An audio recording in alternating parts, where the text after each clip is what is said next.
विवेक के हॉस्टल आए 1 महीना हो चुका था, पर अब तक उसका कोई दोस्त नहीं बना था। हॉस्टल के सभी बच्चे खाना खाकर अपने अपने कमरे में चले जाते हैं, पर जब विवेक अपने रूम की तरफ बढ़ता है तो अचानक से सारी लाइट्स बंद हो जाती है और उसे डरावनी आवाज सुनाई देने लगती है। डरावनी आवाज सुनकर विवेक के पसीने छूट जाते हैं। पूरी गैलरी में इतना ज्यादा अंधेरा होता है कि विवेक एक एक कदम फूंक फूंक के रखता है। तभी उसे एहसास होता है मानो जैसे उसके पैर के नीचे कुछ आ गया हो। विवेक की डर से चीख निकल जाती है और वो अंधेरे में डरते हुए भागने लगता है और भागते भागते जाकर एक दीवार से टकराकर नीचे जमीन पर गिर जाता है। तभी गैलरी की सारी लाइट्स जल जाती है और कुछ लड़के उसके सामने आ खड़े होते हैं और उसका मजाक बनाने लगते हैं। देखो दोस्तों, जरा इस डरपोक को, अंधेरे से इतना डरता है कि दीवार से ही टकरा गया। अरे तुम छोटे गांव के लोग भी इतने डरपोक होते हो क्या?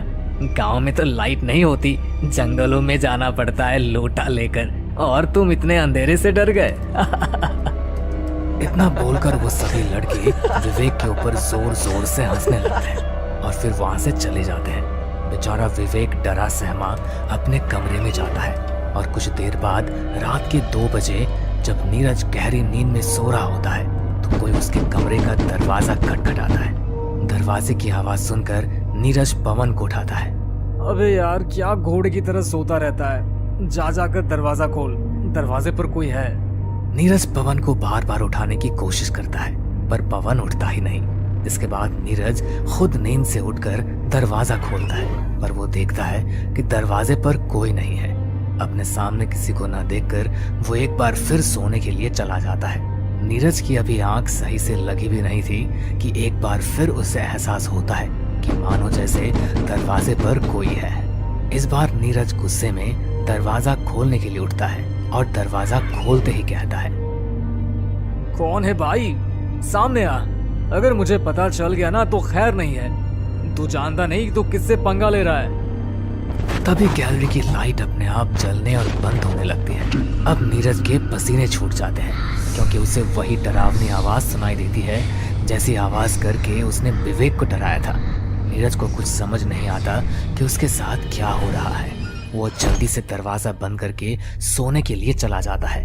नीरज कंबल ओढ़कर आंखें बंद कर लेता है, पर कोई उसका कंबल उसके ऊपर से खींच लेता है और जब नीरज उठता है तो वो देखता है कि कमरे में कोई नहीं है और पवन भी आराम से सो रहा है। वो एक बार फिर पवन को उठाता है, पर पवन उठता ही नहीं, मानो जैसे पवन मर चुका हो। पवन की नीली पड़ी बॉडी देखकर नीरज का गला सूखने लगता है और वो कमरे से बाहर जाने के लिए दरवाजा खोलता है, पर कमरे का दरवाजा नहीं खुलता और अचानक से कमरे की खिड़की अपने आप ही खुल जाती है और खिड़की के बाहर उसे किसी औरत का साया नजर आता है। उसे देख नीरज के रोंगटे खड़े हो जाते हैं और वो कमरे के दरवाजे के पास मुंह छुपाकर बैठ जाता है। कुछ देर बाद जब नीरज अपनी आंखें खोलता है तो वो खुद को बिस्तर पर पाता है और पवन उससे कहता है, अबे यार, मैंने तुझे कितनी बार बोला है ऐसे सस्ते नशे करके मत सोया कर। पता है सबको लगा तू मर गया। कब से तुझे उठा रहे हैं, उठ क्यों नहीं रहा था? ये बात प्रिंसिपल तक पहुंचने वाली थी तो मैंने संभाल लिया। अबे सुबह कब हुई और मैं बिस्तर पर कैसे? मैं तो रात को दरवाजे के पास था। अरे तू पागल हो गया है क्या? तू घोड़े बेचकर बिस्तर पर ही सो रहा था और सुबह के 11 बज गए हैं। तूने 2 क्लास भी छोड़ दी और ब्रेकफास्ट भी नहीं किया। अब तो बेटा सीधा तुझे लंच ही मिलेगा। पवन की बातें सुनकर नीरज को कुछ समझ में नहीं आ रहा था कि उसके साथ हो क्या रहा है। अब नीरज पवन को कल रात की सारी घटना बताता है, जिसके बाद पवन नीरज से कहता है, देख यार, 2 ही चीज हो सकती है, या तो तेरे दिमाग का वहम है या तो फिर ये सब कुछ किया कराया उस विवेक का है। हमने भी तो उसे कल इसी तरह से डराया था। कहीं ऐसा तो नहीं कि वो हमसे बदला ले रहा है? अगर ऐसी बात है तो आज उस विवेक की खैर नहीं। आज मैं उसे इतना डराऊंगा कि उसे अपनी मरी हुई नानी तक याद आ जाएगी। अब क्या था, नीरज पवन के साथ मिलकर एक नया प्लान बनाता है और रात को एक बार फिर डिनर करने के बाद जब सभी लड़के अपने रूम में सोने के लिए जाते हैं तो नीरज और पवन विवेक के पास जाते हैं और उससे कहते हैं, विवेक यार, हमें माफ कर दे। तू छोटे गांव से आया है, गंवार है, इसलिए हम तेरा मजाक बना रहे थे और तुझे डरा रहे थे। अगर हमें पता होता कि तेरी माँ इतनी बीमार है और फिर भी तुझे हॉस्टल भेज रही है तो हम तुझे अपने ग्रुप में शामिल कर लेते। क्या मेरी माँ की तबीयत खराब है? पर तुम्हें कैसे पता? विवेक, सच में तुझे कुछ नहीं पता? अरे हॉस्टल के फोन पर तेरी माँ का फोन आया था और चौकीदार अंकल बता रहे थे कि तेरी माँ की तबीयत बहुत खराब है। वो तेरा ही नाम ले रही है और तुझे ही याद कर रही है। मेरी मान तो एक बार तू अपनी माँ से मिलने चला जा, क्योंकि तेरी माँ यहीं अपने हॉस्टल के पास जो शमशान घाट है ना, उसके पीछे वाले अस्पताल में एडमिट है। क्या मेरी माँ यहीं के अस्पताल में एडमिट है और मुझे कुछ नहीं पता? पता होगा भी कैसे? मैं अपनी माँ से बात ही कहाँ करता हूँ। सारी गलती मेरी है। मुझे अपनी नाराजगी इतनी नहीं रखनी चाहिए थी। प्लीज मुझे बताओ वो हॉस्पिटल कहाँ है? मैं अभी जा रहा हूँ अपनी माँ के पास। बेचारा विवेक इस बात से अनजान था कि ये सारी चाल नीरज और पवन की है। अब नीरज और पवन विवेक को बेवकूफ बनाकर शमशान घाट में ले जाते हैं और उसे वहीं अकेला छोड़कर एक पेड़ के पीछे छुप जाते हैं और एक बार फिर उसे डराने की कोशिश करते हैं, पर इस बार उनकी चाल उल्टी पड़ जाती है। विवेक शमशान घाट से बाहर निकलने का रास्ता ढूंढ लेता है, तो वहीं नीरज और पवन ये सब देखकर मजे ले रहे होते हैं, पर तभी तेज आंधी और तूफान चलने लगती है। अरे यार, ये मौसम अचानक से कैसे खराब हो गया? अब इस डरपोक को हम डराएंगे कैसे? भाई मेरी बात मान, तो अभी घर चलते हैं। इस बेवकूफ को यहीं छोड़ते हैं। वैसे भी ये बहुत डरपोक है, ये चाहकर भी यहाँ से नहीं निकल पाएगा और इसे तो यहाँ का रास्ता भी नहीं पता। हम दोनों यहाँ से चलते हैं, मौसम बहुत खराब हो रहा है। पर मेरा बदला? अरे भाई, तेरा बदला भी ले लेंगे, पर अभी यहाँ से चलते हैं। पवन और नीरज इतना बोलकर वहां से जाने लगते हैं कि तभी एक बड़ा सा पेड़ टूटकर उन दोनों के सामने गिर जाता है। बाल बाल बचे, मैं कह रहा था तुझे यहाँ से जल्दी चलते हैं। मौसम बिगड़ रहा है। ये तो अच्छा है कि ये पेड़ हमारे ऊपर नहीं गिरा। अब चलो यहाँ से। इतना बोलकर पवन नीरज का हाथ पकड़कर उसे खींचते हुए ले जाने लगता है, पर हवा इतनी तेज चलने लगती है कि पवन और नीरज आगे बढ़ ही नहीं पाते। रात का सन्नाटा और तेज आंधी तूफान के साथ बिजली भी कड़कने लगती है और पल भर में उन दोनों की नजरों के सामने से विवेक गायब हो जाता है और उन्हें एक आवाज सुनाई देती है। आज मैं तुम दोनों को नहीं छोड़ूंगी। बहुत सता लिया तुमने मेरे बेटे को, अब तुम्हारी खैर नहीं। इसी शमशान में मैं तुम्हारी लाश को दफन कर दूंगी। देखा भाई, मैंने कहा था ना, उस रात को जो भी कुछ हुआ मेरे साथ, वो मेरे दिमाग का कोई वहम नहीं था। और अब तो ये भी साबित हो चुका है कि इन सब के पीछे उस बेवकूफ विवेक का भी हाथ नहीं है। हमने गलती करी शमशान घाट में आकर। तू पागल हो गया है क्या? तू कहना क्या चाहता है कि यहाँ भूत है? अरे भूत वूत कुछ नहीं होता, ये इस विवेक का काम है। हमने उसे झूठ कहा कि उसकी माँ बीमार है, उसे ये बात पता चल गई होगी, इसलिए वो अब हमें डराने की कोशिश कर रहा है। पवन ये सब कुछ बोल ही रहा होता है कि तभी पवन को एहसास होता है कि मानो जैसे उसके गालों पर किसी ने जोरदार तमाचा मारा हो। पवन अपने गाल पकड़ लेता है तो वहीं दूसरी ओर नीरज अपने आप ही हवा में उड़ने लगता है और उल्टा लटक जाता है। कौन है? देखो, तुम जो भी कोई हो, मुझे छोड़ दो। मैंने कुछ नहीं किया। मैं तो बस इस विवेक के साथ थोड़ा मजा कर रहा था। ये सारा प्लान इस पवन का था। मैं तुम दोनों को बहुत अच्छे से जानती हूँ। जब से मेरा बेटा इस हॉस्टल में आया है, तब से तुम दोनों ने उसका जीना हराम कर दिया है। आज मैं तुम दोनों को नहीं छोड़ूंगी।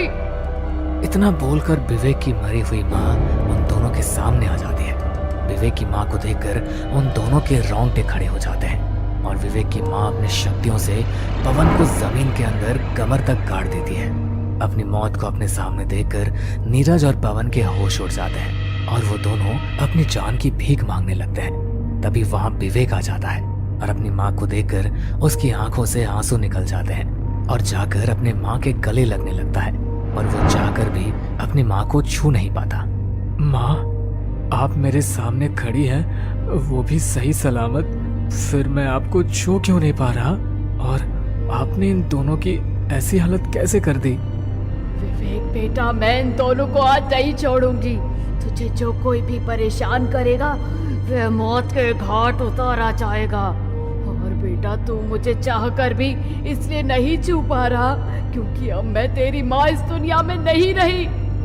पर एक बात हमेशा याद रखना, मैं मरकर भी अमर हूँ और हमेशा तेरी हिफाजत करती रहूंगी। जब विवेक को ये पता चलता है कि उसकी माँ इस दुनिया में नहीं रही और उसके सामने जो औरत खड़ी है वो उसकी माँ की आत्मा है, तो विवेक के हलक में उसकी आवाज रुक जाती है और उसकी आंखों से सिर्फ आंसू के अलावा कुछ नहीं गिरते। और तभी उसके आंखों के सामने कुछ पुरानी धुंधली यादें आ जाती है, जहां वो बड़ी ही बेरुखी के साथ अपना सामान पैक करके घर छोड़कर जा रहा होता है। माँ, अगर आज पापा जिंदा होते तो आज हम शहर में होते। पापा के जाने के बाद तो तुमने मुझे बिल्कुल देहाती बना दिया है। मेरे सारे दोस्त बाहर हॉस्टल में पढ़ाई कर रहे हैं और शहर में नौकरी करने लगे हैं। एक मैं हूँ जिसकी अब तक पढ़ाई पूरी नहीं हुई, पर मैंने भी सोच लिया है मैं हॉस्टल जाकर रहूंगा और तुम मुझे अब रोक भी नहीं पाओगी। और मुझसे बात करने की कोशिश मत करना, तुम्हारा और मेरा रिश्ता खत्म हुआ। नहीं विवेक बेटा, तुझे हॉस्टल जाना है, तू जा, पर मुझसे बेरुखी से पेश मत आ।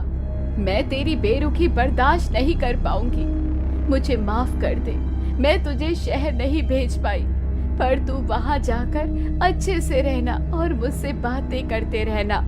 विवेक की माँ विवेक की खुशी के लिए उसे हॉस्टल जाने देती है, पर विवेक की नाराजगी इतनी ज्यादा बढ़ गई थी कि वो हॉस्टल जाने के बाद एक बार भी अपनी माँ से बात नहीं करता और विवेक की माँ उसकी ये बेरुखी बर्दाश्त नहीं कर पाती और वो अपने बेटे की याद में दम तोड़ देती है। पर अफसोस, इस बात से बेखबर विवेक हॉस्टल में खुद को एडजस्ट करने की कोशिश कर रहा होता है। माँ, मुझे माफ कर दो। अगर मुझे पता होता कि मेरी नाराजगी आप बर्दाश्त नहीं कर पाओगी और मुझसे हमेशा के लिए दूर हो जाओगी तो मैं कभी हॉस्टल नहीं आता। इस हॉस्टल में आने के बाद मुझे आपकी अहमियत का पता चला। मैंने आपसे बात करने की कोशिश की पर आपका फोन ही कभी नहीं लगा। लगता भी कैसे, आप इस दुनिया में जो नहीं रही।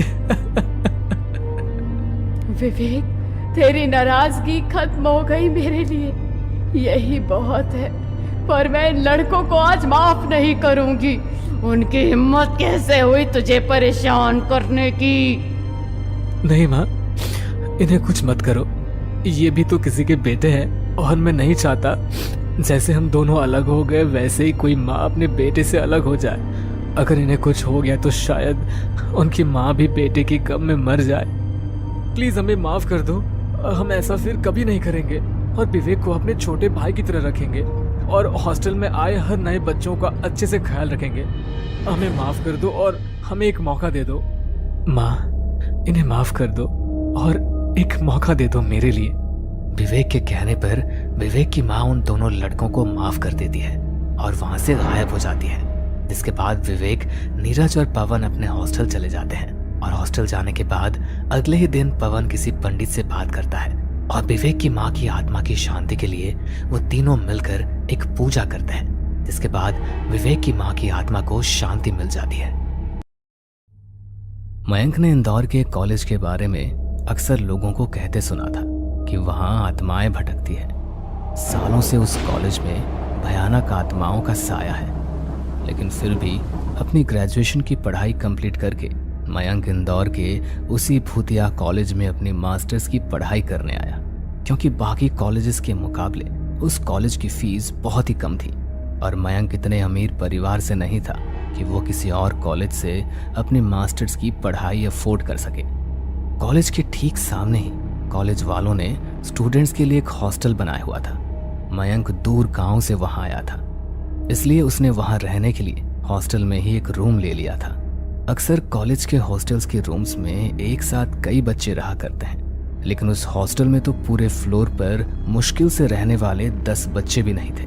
हॉस्टल के आधे से ज्यादा रूम्स बिल्कुल खाली पड़े हुए थे।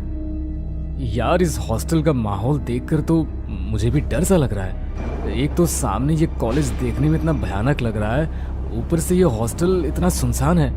ऐसा लग रहा है कि मैं चारों तरफ भूतों से घिरा हुआ हूँ। मयंक ने जैसे ही ऐसा कहा कि तभी अचानक उसके रूम की खिड़की बहुत ही तेज आवाज के साथ खुल गई। ये खिड़की ऐसे कैसे खुल गई? इसे तो मैंने अभी लॉक किया था। लगता है तेज हवा से खुल गई। उस आवाज को सुनकर मयंक की रूह कांप गई, क्योंकि उस समय उसके साथ रूम में और कोई भी नहीं था। मेरा भ्रम है ये। खिड़की बंद कर दो वरना वो आ जाएगी। दोबारा से वही आवाज सुनकर मयंक हिम्मत करते हुए पीछे की ओर मुड़ा तो उसके सामने कॉलेज का वॉचमैन खड़ा हुआ था। वो वॉचमैन अंकल, आप अंदर कैसे आए? मैंने तो गेट को अंदर से लॉक किया हुआ था।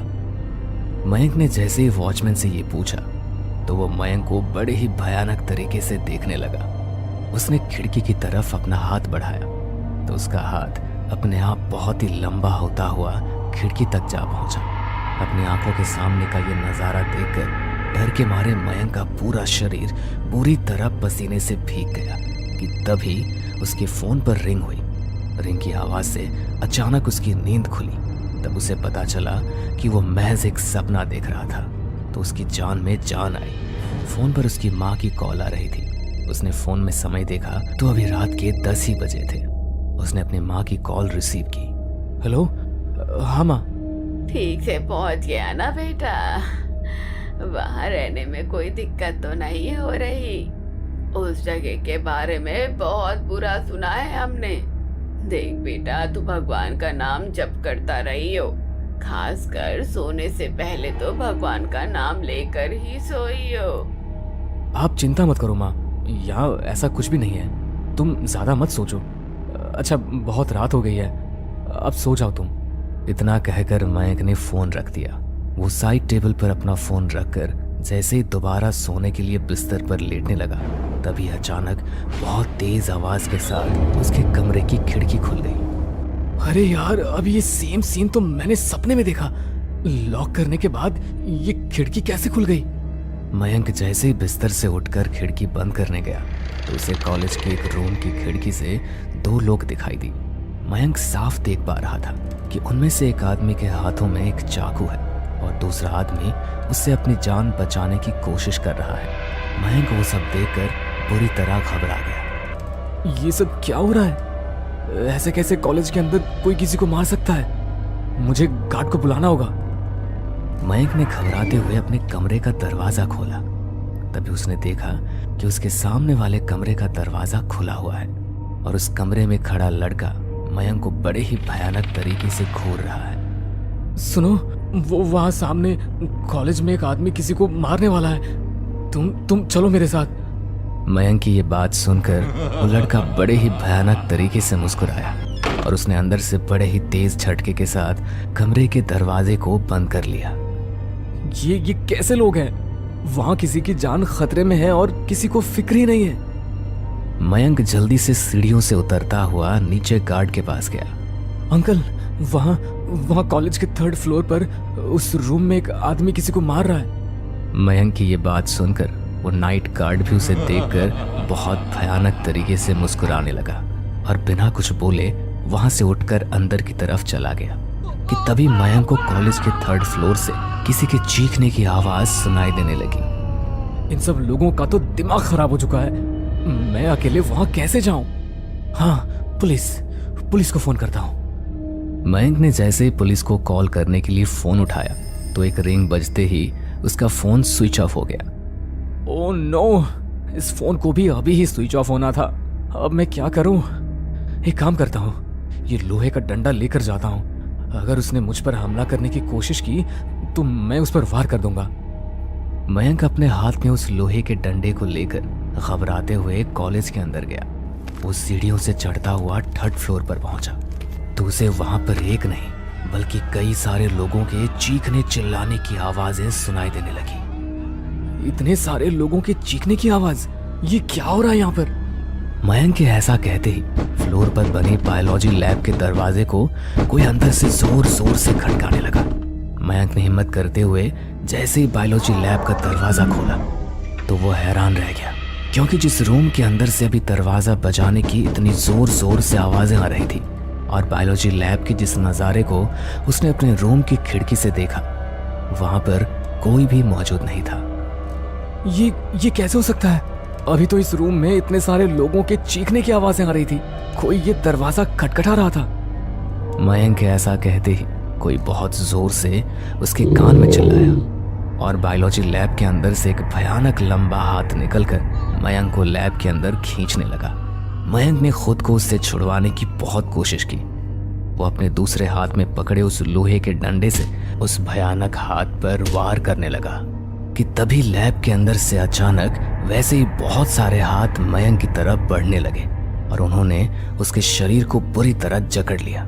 उनकी खींचातानी में मयंक जमीन पर गिर पड़ा और वो भयानक हाथ उसे घसीटते हुए बायोलॉजी लैब के अंदर ले गए। लैब के अंदर पहुंचते ही अचानक लैब का दरवाजा अपने आप बंद हो गया और लैब की लाइट्स बार बार बंद चालू होने लगी। देखो, तुम जो कोई भी हो, प्लीज जाने दो मुझे।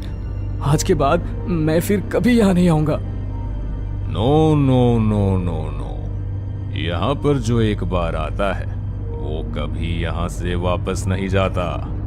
मयंक के कानों में जैसे ही वो आवाज पड़ी तभी उसे एहसास हुआ कि कोई धीमे धीमे कदमों से चलता हुआ उसके पास आ रहा है।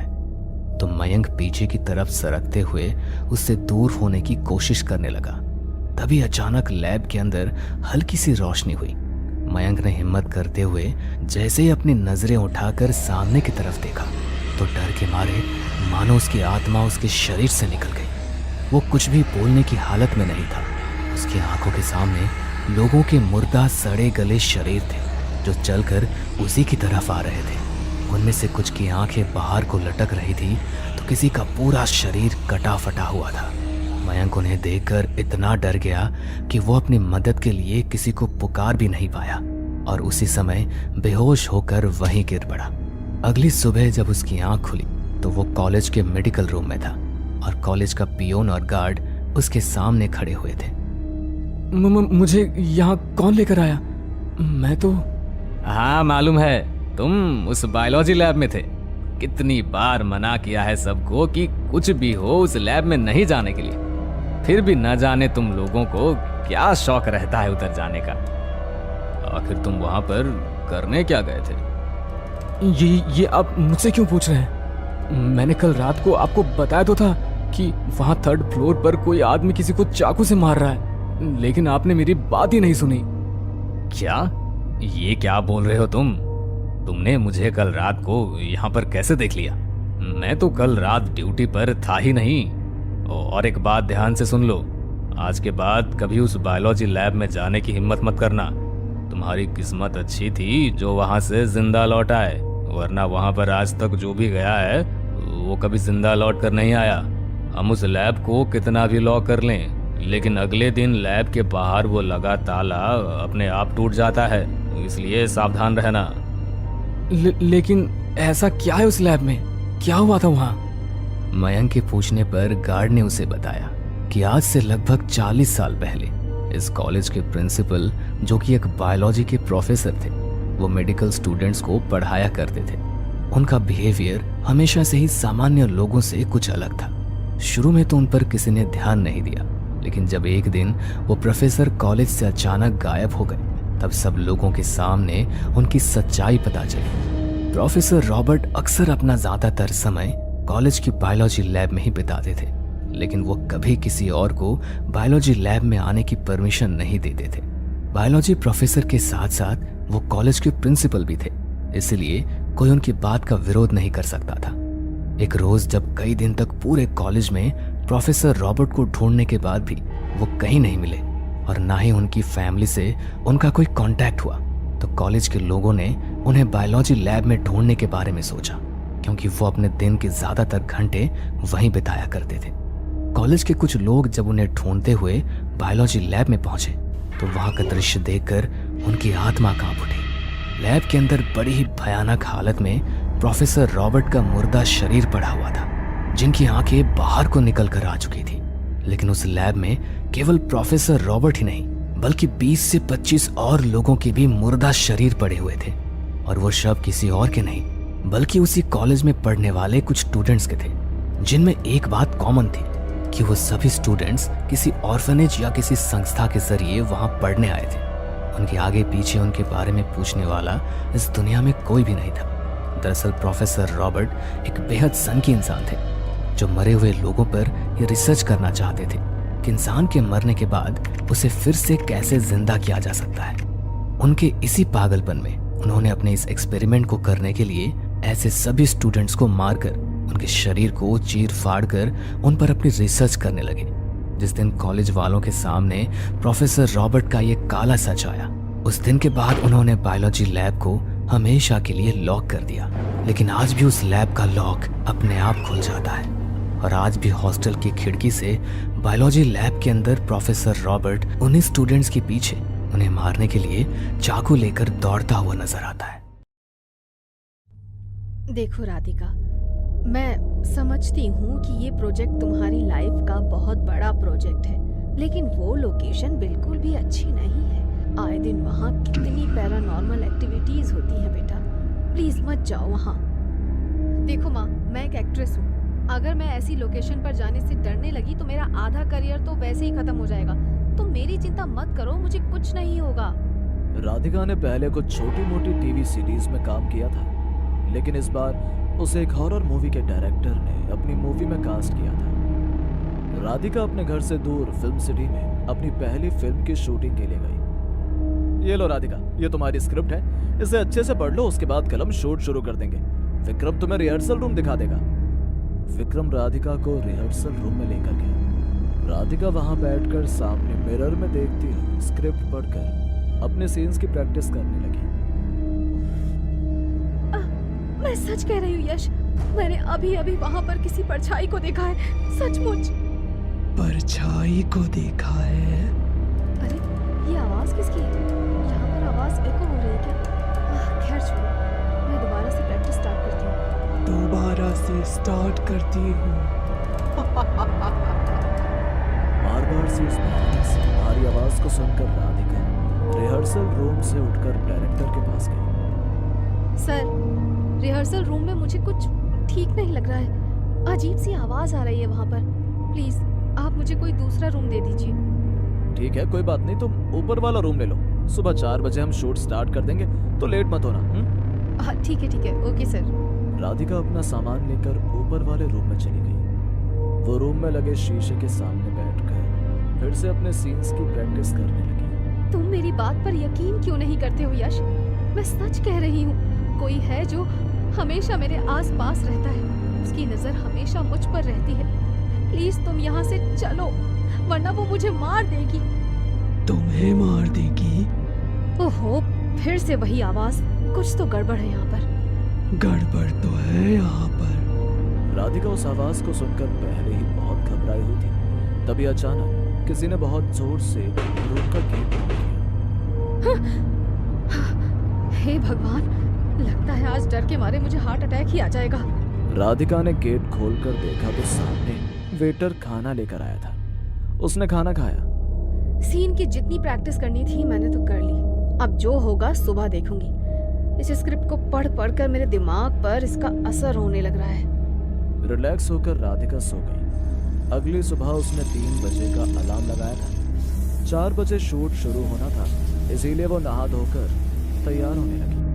उसने शीशे में ध्यान से देखा तो उसे अपने पीछे एक बेहद भयानक औरत दिखाई दी। उसने रेड कलर का बहुत सुंदर गाउन पहना हुआ था, लेकिन जैसे ही राधिका ने उसके चेहरे की ओर देखा तो डर के मारे उसकी चीख निकल गई, क्योंकि उस औरत ने अपने हाथों से अपनी गर्दन को मरोड़कर अपने सर से अलग कर दिया। राधिका ने हिम्मत करके पीछे देखा तो वो औरत अचानक उसके सामने से गायब हो गई। उसकी चीख की आवाज सुनकर पास के रूम वाले सब लोग भाग आए। राधिका ने किसी को कुछ नहीं बताया और शूट के लिए चली गई। वेरी गुड राधिका, एक्सप्रेशन को थोड़ा और अच्छा करो कि तुम बहुत ज्यादा डर रही हो, जैसे अचानक किसी आत्मा ने तुम्हारा हाथ पकड़ लिया।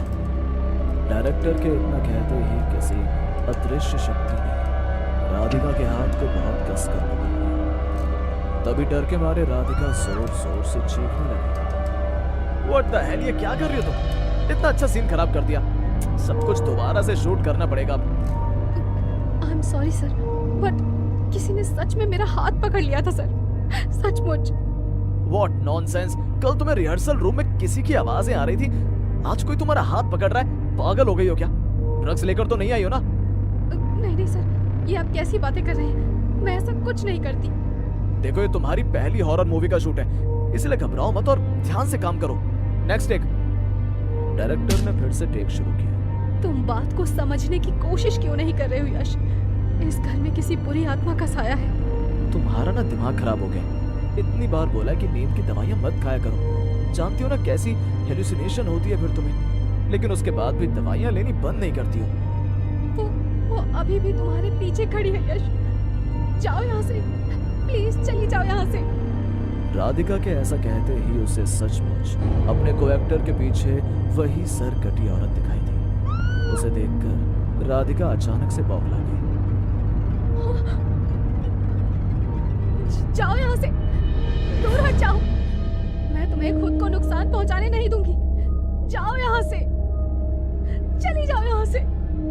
वो सरकटी औरत लगातार राधिका के पास आ रही थी। उसे देखकर राधिका खुद पर से अपना आपा खोती जा रही थी। कोई रोको इसे, ये मार देगी मुझे। मुझे बचाओ प्लीज, प्लीज मुझे बचाओ। एक्सीलेंट शूट, बिल्कुल natural expressions. Cut cut cut. चली जाओ यहाँ से चली जाओ प्लीज, चली जाओ। राधिका, राधिका होश में आओ, सीन खत्म हो चुका है। Radhika, are you alright? नहीं, तुम्हारे पीछे वो औरत है। वो हम दोनों को मार देगी।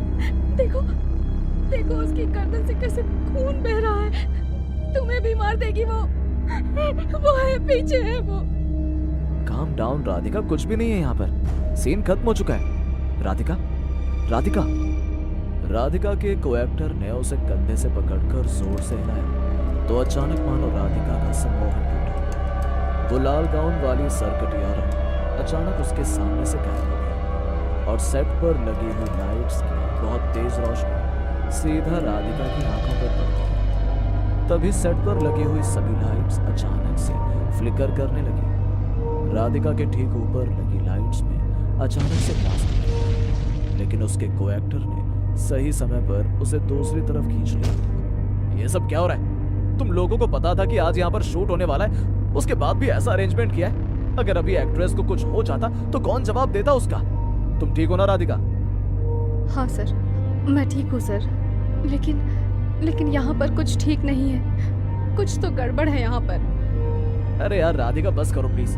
तुम अपने रूम में जाकर रेस्ट करो। लगता है तुम्हारी नींद पूरी नहीं हुई है, इसीलिए हेलुसिनेशन हो रहे हैं तुम्हें। जब तक मैं अच्छे से सारा इंस्पेक्शन नहीं कर लेता तब तक दोबारा शूट स्टार्ट नहीं होगा। आप सब तब तक अपना रिहर्सल करो। सभी लोग वहां से जाने ही वाले थे कि तभी उन्हें वहां पर किसी के जोर से चिल्लाने की आवाज आई। आवाज पीछे की तरफ से आई थी, इसीलिए सभी पीछे की तरफ गए। उन्होंने बहुत देर तक देखा देखी की, लेकिन वहां पर कोई नहीं दिखा। तभी अचानक राधिका की नजर पीछे की तरफ पड़ी और उसने वहां जो देखा उसे देखकर उसके होश उड़ गए। डर के मारे वो जोर जोर से चीखने लगी। What the hell राधिका, इतनी जोर से क्यों चीख रही हो तुम? सर, वो देखिए, वहाँ वो लाइटमैन। राधिका की उंगली का इशारा पाकर जैसे ही सबने उस तरफ देखा तो उन सभी के रोंगटे खड़े हो गए। उनके सामने लाइटमैन का कटा हुआ सर पड़ा था और उसी से कुछ दूरी पर उसका धड़ अभी तक जमीन पर पड़ा हुआ तड़प रहा था। ओह नो, ये कैसे हो गया इसके साथ? यहाँ पर भी कैमरा लगा था ना? चेक करो कैमरे में क्या हुआ है।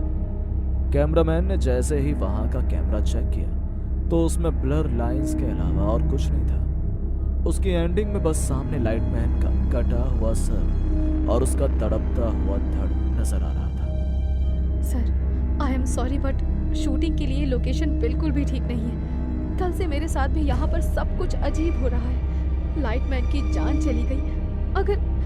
अगर हम में से किसी को कुछ हो गया तो क्या होगा? पता चल गया सर, ये देखिए वायर इसी से गर्दन कटी है। मैंने सुबह भी इसे बोला था कि इस वायर को ठीक कर ले।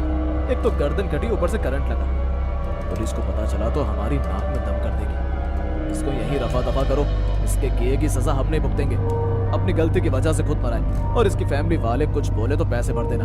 बहुत खर्चा किया इस मूवी के लिए मैंने, अपने पैसे बर्बाद नहीं कर सकता। लेकिन सर ये लोकेशन ठीक नहीं है। मेरी बात ध्यान से सुनो, तुम बस एक एक्ट्रेस हो, ठीक है? काम करना है तो जैसा मैं कहता हूँ वैसे काम करो, वरना तुम्हारी बहुत रिप्लेसमेंट्स है मेरे पास। आज सब ठीक हो जाएगा तो अपने रूम में जाकर सीन की तैयारी करो।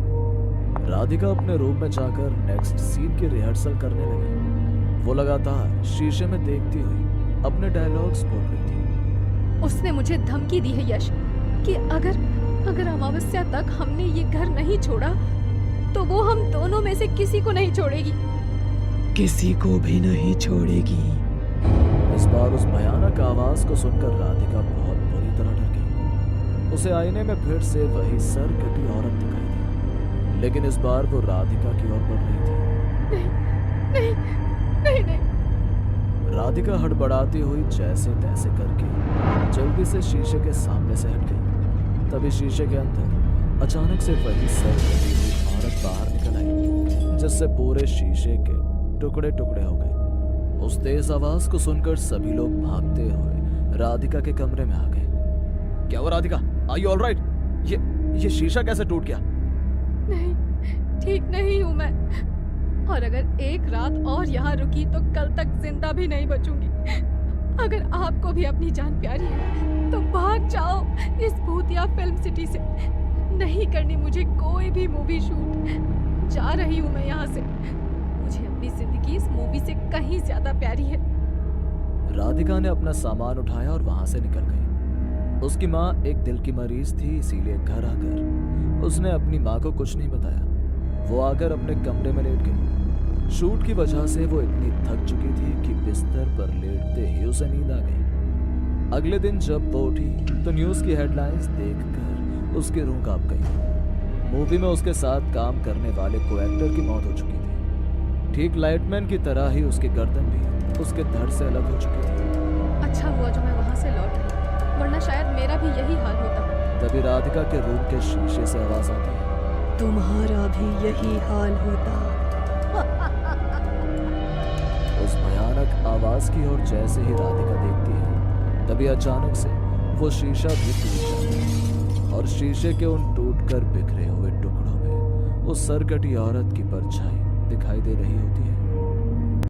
हमें पूरा यकीन है दोस्तों कि आप लोगों को ये कहानी जरूर पसंद आई होगी। अगर आपके साथ भी कुछ ऐसे अनकहे किस्से हो चुके हैं तो प्लीज हमारे साथ शेयर करें। हम जरूर अपने चैनल पर उनको दिखाएंगे। हमारी ईमेल आईडी नीचे डिस्क्रिप्शन बॉक्स में दी गई है, तो प्लीज हमारे वीडियो और चैनल को शेयर एंड सब्सक्राइब करें और बने रहे हमारे साथ ऐसे ही अनकहे किस्से और कहानियां सुनने के लिए।